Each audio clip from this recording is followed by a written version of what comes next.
forget what it feels like to be lost. And the Apostle Paul warns against this in Ephesians chapter 2, verse 12. He says, remember that you were at one time separated, living apart from God, excluded from all part of him. You did not know him. You did not know his grace. You didn't know his love. You didn't know his kindness. You had no hope, no promise. You were in the world without God. And we have to remember that without God, people are hopeless. Separated from Christ, they're walking in darkness. So Paul is saying here, don't forget. Like in your mind, go back and remember that sense of emptiness and void that you had when you were searching for meaning and purpose, and you were desperate and you were filling it up with all the things of the world, trying to satisfy, but nothing satisfied. Remember what that feels like, because that's what your friends and your neighbors and your coworkers are all dealing with right now. And how will they know unless we tell them, unless we keep moving up and we keep moving out? To keep talking live. It's great to have you here with us. And I'm here with my friend, Ashley Andrews. What's up, guys? Okay, thank you for being here today. Yeah, long time no see. We're trying some things out, all right? Even doing these on Tuesdays at noon is a little bit of an experiment, right? Yeah. Trying it with just one other host is a little bit of experience. You better bring your A game. I know. We're like a morning talk show. Because if not, what are we going to talk about? It's just the two of us holding it down. That's right. So we're going to talk about the Sunday message and dive into that. So we're really excited to be able to have this conversation with you. Excited that some of you are watching live with us. So you drop in the chat, if you haven't already, where you're watching from, how long you've been around Christ Fellowship. It's always great to hear a little bit of people's stories. And then some people are going to be watching this after the fact, maybe in preparation for their Keep Talking group and using the material that you write each week to add to those talking points. And we hope this will be a benefit and a blessing to you as we go through this and have this conversation. Yeah, so, thanks for spending your lunch break with us. That's it. All right. I'm honored. Hey, well, let's jump into it. You know, Pastor Todd shared a pretty funny story about dating his now wife and an expensive shopping trip that he took her on. Right? Was rolling. All right. And so it kind of made us think a little bit about what does that look like when we're in love? Yeah. Right? We do crazy things when we're in love. Crazy things. And sometimes we go above and beyond. We go extreme. Yeah. What are some of the things that maybe you have done or not done?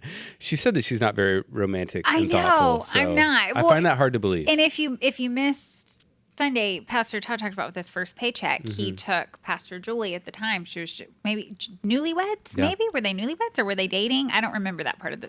We have a clip. We'll show it in a second. Okay. Before we get there. Okay. All right. Okay, well then I won't say too much. Show me some over-the-top love story. Over the top. Ashley Andrews, do you have anything?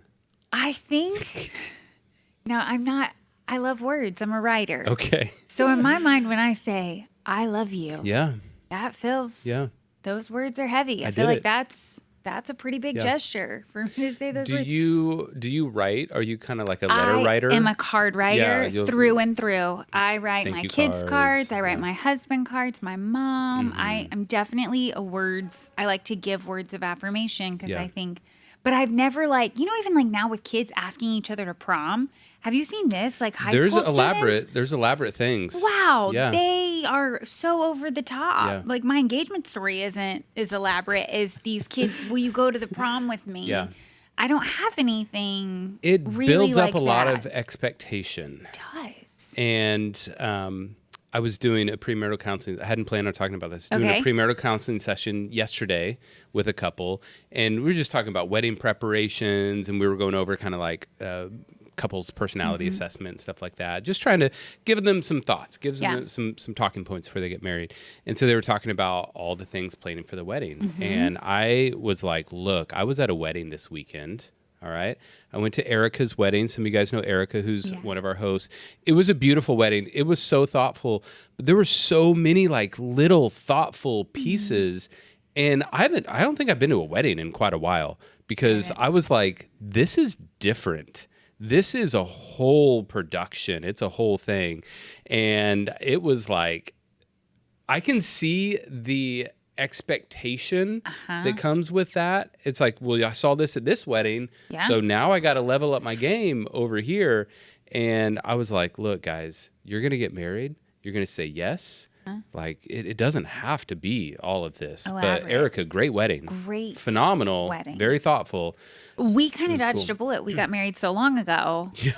We were on the front end. I was 22. Yeah. I knew nothing of what was going on. Yeah. My parents did everything. Yeah. And I was like, all right, cool. Yeah. It was before. Yeah. So thanks, Mom and Dad. Before the time. You know what I was thinking? Little acts of service. This isn't. Hello. I know. I should put my phone on Do Not Disturb, huh? Now you've got me thinking, oh no, is mine off? You know when somebody's phone rings in church, does anybody have that secondhand anxiety? And then I'm like, is mine on silent? I was thinking, this isn't over the top, but I think I'm going to make an argument. Consistent acts of love are worth more. And I was thinking about how my kids have really long days right now because of school and sports. Mm-hmm. And so some nights I'm home before them because my husband will bring them home. Yeah. And when they come home, I have everything done for them. I was thinking the other night, I'm like, I don't ever need to take these kids on a vacation because they come home to a hotel. Oh. I mean, like, they're like, pillows are fluffed. I have their light on in their bedroom, like their lamp. Seriously? I have a snack. Sometimes I'll have like warm cookies out for them. Yeah. Like, so they come home to like a yummy snack. And like, I think that is love. That's love. All those little things I'm doing for them at 9:15 at night to make it a welcoming, loving environment that they walk into. I do all the things. I'm not sure I do it with the right heart and motivation. I do. I'm like, here's all the clean laundry. Dig through that and get your stuff. Go brush your teeth. Get out of here. I do love them. And so I'm like, I just want them to feel so at home whenever they walk through the door. That's incredibly thoughtful. All right. It is thoughtful. It's not over the top. But. Good. All right.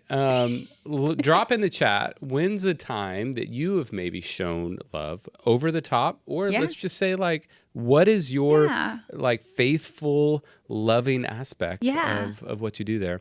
And then while you do that, let's see Pastor Todd and his over-the-top shopping experience for Pastor Julie. Do you remember when you first fell in love? Yeah, go back.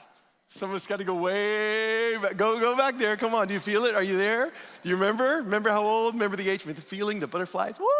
Well, I remember when I first realized I really loved Julie, okay? You know our story. We met in 7th grade, puppy love. I thought it was real, but we on and off again. And then we were off for an extended period of time when we went to college. But then I came home on a Christmas break, and that's when I realized I love this girl. I cannot live the rest of my life without this girl. So I went out without telling her, and I bought a diamond ring that was more like a diamond chip. You had to really look to see if there was something there.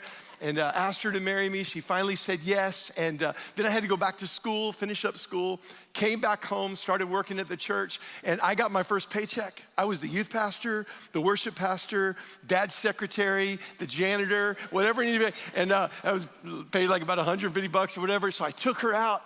I'm like, I'm gonna blow my first paycheck on her. So I took her out to Marshall's. Woo, baby. And she didn't know. We walked into Marshall's and I'm like, babe, anything you want in the store, it's yours. And then I had to check up to about $120. So I don't remember that day what she bought. She could probably tell you what she bought that day. But I remember how I felt. I was so in love, and I wanted to demonstrate it to her. I wanted her to feel it and to know it, and I wanted to do something tangible to express it. See, here's what I know. When you love somebody, it doesn't feel like sacrifice. When you love someone, it doesn't even feel like you're sacrificing. That's a good one. So good. You can have anything you want. Anything up to $120. That's all we can do. I love it. Yeah. Marshall's, big spenders. I know. Honestly, though, I love Marshall's. Yeah, it works. TJ Maxx. Put it in the chat. It works for things. Hey, we just looked in the chat. Yeah. Mike said, happy 2-year anniversary at Christ Fellowship Church, Mike. How about that? I know. I love that. It's your anniversary. Really cool. I remember the first time I saw him. He had been in the chat, and then he was here in Palm Beach Gardens. We were doing baptisms outside on the patio, and I think it was when we did, I was doing a baptism we have a couple that watches from Spain each week. And so I was doing his baptism, and Big Mike walks in and introduces himself, and I was like, that's Mike. Like, Let's go. Yeah, I know who you are. So yeah, it's Happy really cool to see him around here from time to time. It's always fun. Why do you think love changes how we feel about giving or serving someone? I think when you love somebody, it feels like a privilege and not an obligation. Yeah. You know, like I think when you're grateful for somebody, I don't even think just love. I think there's gratitude there too. Yeah. Like I'm so grateful. I'm so grateful. My husband is the hardest working person I know. Like I'm so grateful to help him in big and small ways. Yeah. Sometimes I do complain about things, but but even with my kids, like I'm just so grateful God trusted them to me. And there's certain people in my life that if they ask for something, I'm like, you get whatever I can do for you, we're gonna do it. Yes. And we even see that in like a work context. Yep. You have helped me out on times I love helping you're you. Like, you're absolutely, yeah, we'll do it. And so even though a lot of times I don't ask, I feel bad asking people. I feel like I'm gonna put someone out.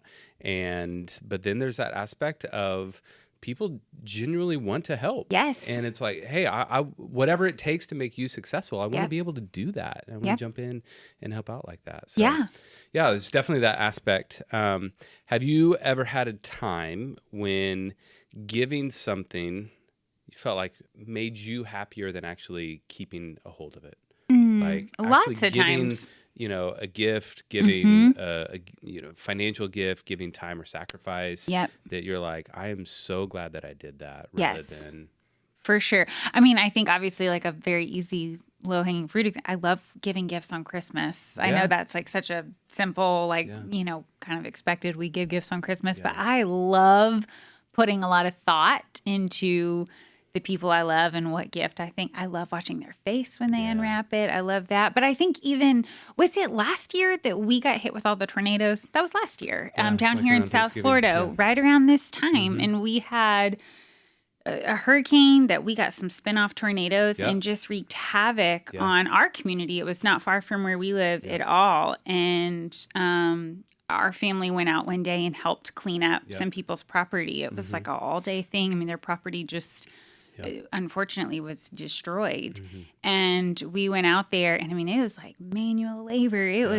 But it was such a gift. Like I went to bed that night and was just so grateful that of all the things I could have done with my time today. That I did that and that my kids did that and we had fun. You know, we weren't out there like, this is the worst. Like we were out there smiling. Your daughter is on one of the pictures in the hallway doing that. She I walk by it all the time and I think about Andy. Yes, so. I love it. I love it.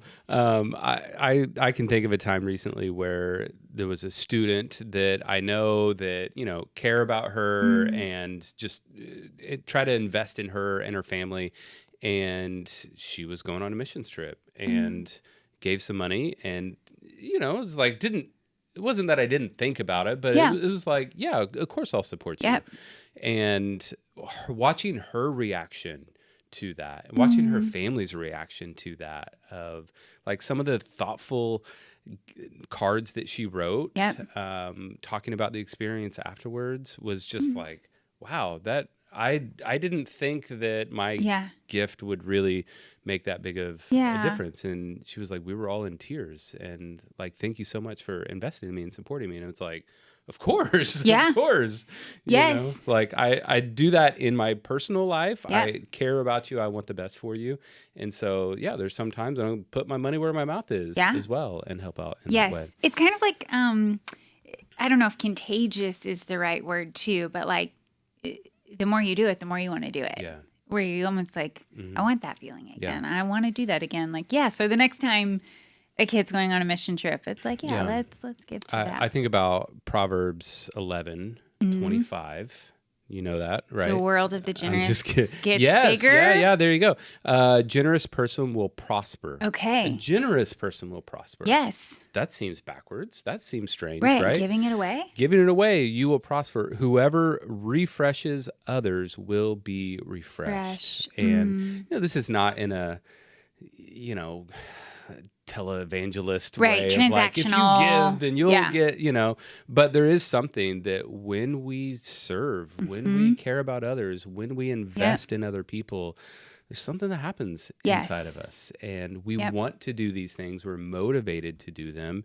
And it changes us on the inside. Yes, for the better. How about that? For the better. Yeah, maybe God knows what he was talking about. Yes. When and you ever think it's, I don't know where we're going, but I'm just thinking. Along for the ride. We're along for the ride here. Welcome to Keep Talking. When you see like people who are older and like, you know, some old people are just really grouchy and like, you know, they're not pleasant to be around. But then you see some old people that always have like candy for the kids and like they're so jolly and they're so sweet. And I think you just become a more exaggerated version of who you already are. And so it's like, I want to be the old person that is like, everybody loves her because she's just kind and generous and jolly and jovial. But like that starts with how I'm acting now and how I behave now. And so I'm like, you're I want almost to be training yourself now. Like I'm going to be a fun old person. When you're not thinking about it, when you're old, you're going to fall into that, that mindset. Right. Because I think if you're stingy, you're just going to get stingier and stingier and stingier until eventually you're an old person that like nobody wants to hang around. When I was little, I had a uncle. He's probably like a great uncle that he would always carry like silver dollars or, you know, the big half dollar coins or whatever. Yes. And so every time you'd see him, he'd like reach in and he'd pull it out and stick it in your hand. I love it. It was just like, that's the coolest. It's and so so then fun. I have another uncle that has started doing that. Carrying on the tradition. It's like, my grandmother was $2 bills. $2 bills. Yeah. Hard to find. So it takes some thought. Yeah. Sweet. That's awesome. Sweet. I know. Tell us in the chat. Tell us in the chat, when's maybe a time that you gave something that brought you real joy? Yeah. Okay. Yeah. Share that, because this is not you bragging. Right. This is not you trying to tout yourself. It might inspire someone else to go, oh, I could do that. Yep. Oh, hey, that was meaningful to someone in their life. And, it actually changed me from the inside. That's pretty cool. Let's encourage one another in our good deeds. Yes. All right. So, all right. Now we have another clip that we want to show you from the message this Sunday that really goes to our mindset and how we think about God and how important that is. Check this out. Theology is what you think about when you think about God. It's our human effort to understand the God of the Bible, and your theology actually shapes how you live your life. If you think God is a distant God that doesn't really care about you, that's going to shape your life. But if you see God as a part of every part of your life, if you see him as a very present help in time of trouble, if you see that he is the author of life, that actually knows how we can get the most out of life, well, then that shapes your life in the best way possible. What comes into our minds when we think about God is the most important thing about us. And my fear is that too many people, too many Christians actually get their theology, their God thought, from places that are not godly or people that are not godly. See, as followers of Jesus, there is only one place we go for our theology, and it is to the Word of God and to the words of Jesus. This word tells us how we can best live our life to honor and please God. So we don't take our cues from TikTok or from Taylor Swift. As followers of Jesus, we're not looking at what the world says is important. We're looking at what God says is important. And so from this theology, we actually gain a theology of generosity. What does God say we do with our life and our time and our resources and everything that we have? What are we here for? It's so important right there. So good. Where are you getting your theology from? Yeah. And it's important for us to analyze that. I'm actually teaching a class right now at CFSEU. Yeah. And the name of the class is Lived Theology.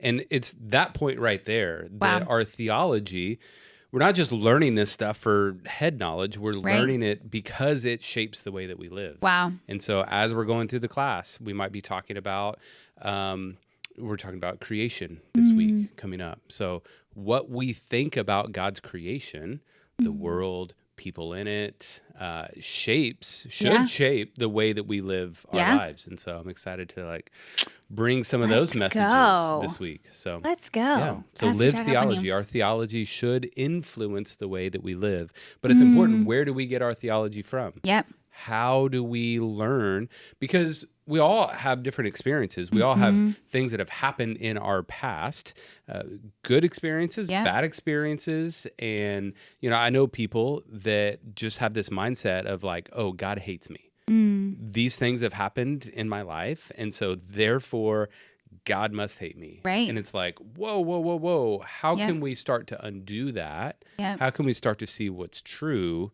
so that we can think about God the right way so that it can shape our lives as well? I feel like I don't see that in any other area more clearly than in parenting sometimes. Like how my belief about God will shape even the way I parent. Can you explain that more? Yeah. I mean, I think even like giving grace to my kids is so much easier when I think about the grace God has given me. I think even disciplining my kids in the right tone and in the right way.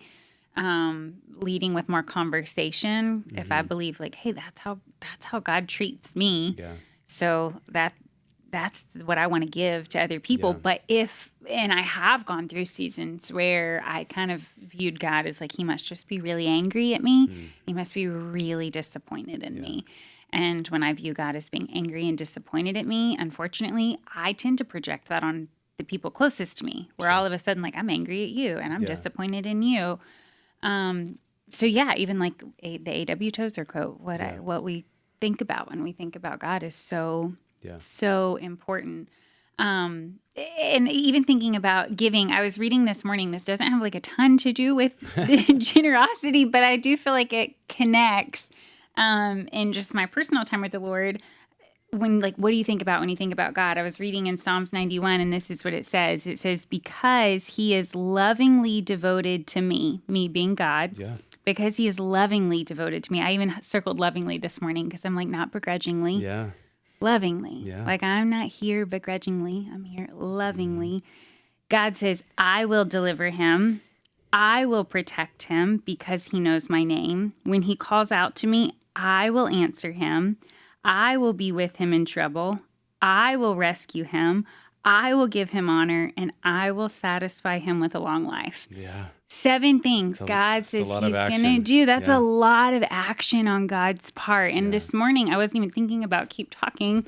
But I just thought, if I believe that God is going to do all those things, why wouldn't I be lovingly devoted to him? Nobody else in my life can do all those things for me.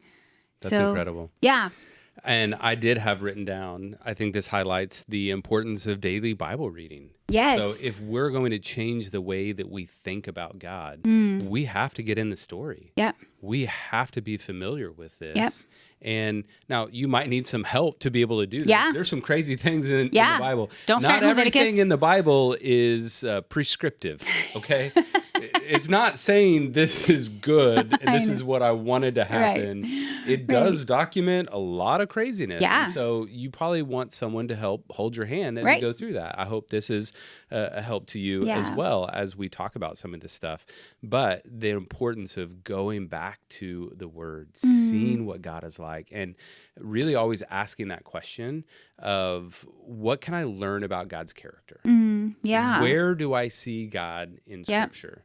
What is he inviting me to as a result of this reading that I have here? And so that way, we're not just reading for information's sake. We're reading to be able to know God better.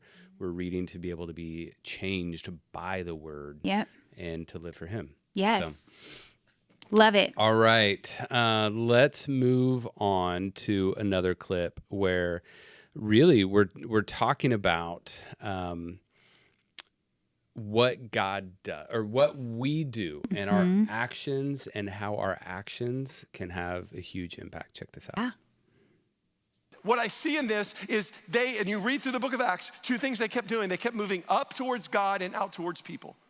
They moved up towards God. They were in the upper room.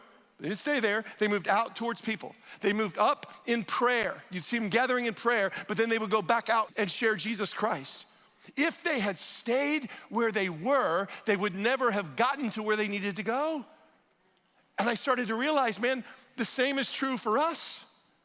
We can stay where we are, but we'll never go where we're supposed to go and never be who we're created to be. I love that idea of motion, that we have to be moving. Yeah. We have to be doing things. Yep. It comes out of what God has done for us. Yes. Right? And this is not you should be doing this. This is because God has changed my life, because he has loved me lovingly. Yes. Because he's loving me, because he has saved me, because he has offered redemption for me. How can I not serve and get involved? Right? Yes.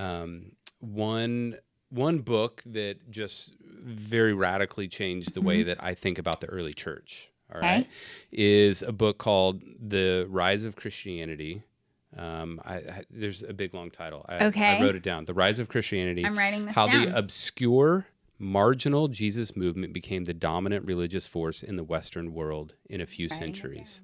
It was a long title, right? The Rise of Christianity, right? Amazon. And really what it's about is just what these early groups of Christians, what did they do? How did they live? How did they care for the people around them?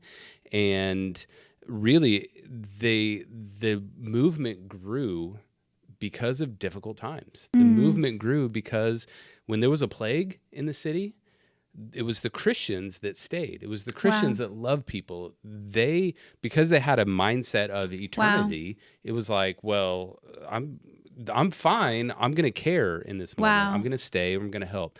There's a fire in a city. Christians are the first ones there to help. Pastor Todd mentioned a little bit on Sunday of in the Roman Empire, you didn't want a baby girl. You just threw it out. What did they do? They took them in. They cared for them. And because of that, people started to believe in this movement. Wow. They saw the loving action of Jesus' followers and said, wow, there's something to that. Yeah. When I was on my deathbed, who was there for me? Yeah. Or who raised me? I wasn't wanted. I was thrown out. Who raised me? Wow. It was this group of people that followed Jesus. And that is the thing that drove the momentum in the early church. Wow. Wow. And you think about them even going in when you said there's like a plague and they would go into the city. I wonder if that's because those who had walked with Jesus or, first generation, second generation heard stories about him, he went to the lepers. Yeah. Yeah, that's like what he did. They served a Jesus who he healed people, touched lepers. He got rid of all those social barriers, right? So, and again, what you believe about God, kind of going back to that, shapes how you live. I believe Jesus isn't afraid of the lepers, so I'm not be afraid of it either. And that's the cool thing too of just even as a church, our missions team that we have and the ways that we serve, the ways that we invest in the community are just incredible. Yeah. Here at our Gardens campus, you were walking around yesterday, right? Yes. How many boxes? Diapers everywhere. Just pallets of things. And it's like our church says, hey, there's a need right there. Yeah. We're going to give, we're going to invest. Yes. And we send out a whole shipping container from our warehouse. We did that, but these are things that people are sending to the church. The individuals are saying, hey, ship it to the church and it'll get boxed up and it'll get sent out as well. So it's amazing. Yeah, I love that we put our faith into action. Yes. That it's not just, we come on Sunday and we have a lot of people and we sit in a room, we'll maybe sing some songs and hear a teaching, and then that's it. I did it. I'm done with church. No, church is us in action. Church is us serving the world, serving our local community and people in Haiti and Cuba and Jamaica. Yep. I was saying in a meeting yesterday, I'm trying to decide if I'm allowed to say this out loud, but it's already coming out of my mouth. Can't pull it back in now. Yeah. I do think, and this is myself included, so this isn't me like saying this at anybody, but I think sometimes on Sundays we come to church. I sometimes come to church and I sit down and I'm just like, God, feed me. And that's right. We want you. Like, yes, this is the place. Come, yes. Like, God, feed me. But it's almost a little bit of a consumer mindset of like, I'm here to get something. Yeah. So I need peace. I need joy. I need all these things Drive to get me through, through the week. do my fast give me, food church. like the worship song and give me a word, Pastor Todd, and like let me go about my week. Yeah. But I think spiritual maturity is when you can say, yes, God feed me, but also God use me. Yeah. That's a different prayer. Mm-hmm. And what would it look like if not even everybody? What if just 50% of our church showed up on Sunday and was like, God use me? Looking for someone to connect with. Yeah. Looking for ways to care for someone. Yep. Looking for ways to encourage someone. Like I'm not just a consumer. I'm a contributor. Yeah. I want to contribute to this house. Which is one of our leader values. We're spiritual contributors. Look at that. Right? Way to work that in. Yeah. And I think that does highlight even the story that we showed on Sunday, right, of Marcavius and just how his life has been changed through prison ministry, but then also now how he gets to make a difference and an impact as well. That we're motivated by the things that have happened, the ways that God has loved us, changes us and helps us to be generous with our time and with our talent. Yes. And yes, with our finances as well, right? Yeah, so all of it. You can watch that video again. It is on our website. If you text the word impact to 441-441, you'll just a little bit down on the screen, you'll start to see some of the stories that we've shared in the recent weeks in our messages, and you can scroll through and you can find the one on Marcavius. So but good. That one was fantastic. Ooh, yeah, good. Definitely something to check heart. out. If you're interested in serving with prison ministry, my buddy Pastor Jake would love to talk with you. Yes. And reach out to me, drop that in the comments. I'll see that later. Yes. Email me at online@cf.church. And I love Jake Perez. He is a dear friend, and anything I can do to help support him, I'm like, let's do that. So. And that's even like what Pastor Todd was saying Sunday was it Matthew 25 of just if you've done this for the least of these, it's like you're doing it not just for me, to me. Mm-hmm. You've done this to me. You've fed me. You've clothed me. You've served me. I don't know if I like that passage. That's a hard one. That's a hard one. Write down Matthew 25. Okay. Spend some time. You can read the whole thing, but also starting in verse 31. Matthew 25:31 through the end of the chapter. This is where there's that parable of the sheep and the goats being separated, and them just going, when have I done these things? When have I served you? This doesn't make sense to me. He's like, when you clothed me, when you visited me in prison, when you served me, you did those things to me. That's what Jesus figure in this parable is saying. And so, it's a big onus on us and how we live. We have one life. How are we going to live it? How will we make a difference in this world? So it's very motivating. It's very convicting. It's not my favorite passage. It's hard, I believe it. Hard. I'm just saying. It's hard to live. I don't it's really. It's hard to live. Like and it. Even was it Proverbs? He says, whenever you're able, do good to those who need help. I mean, just that verse in and of itself. How many times are we able and we ignore?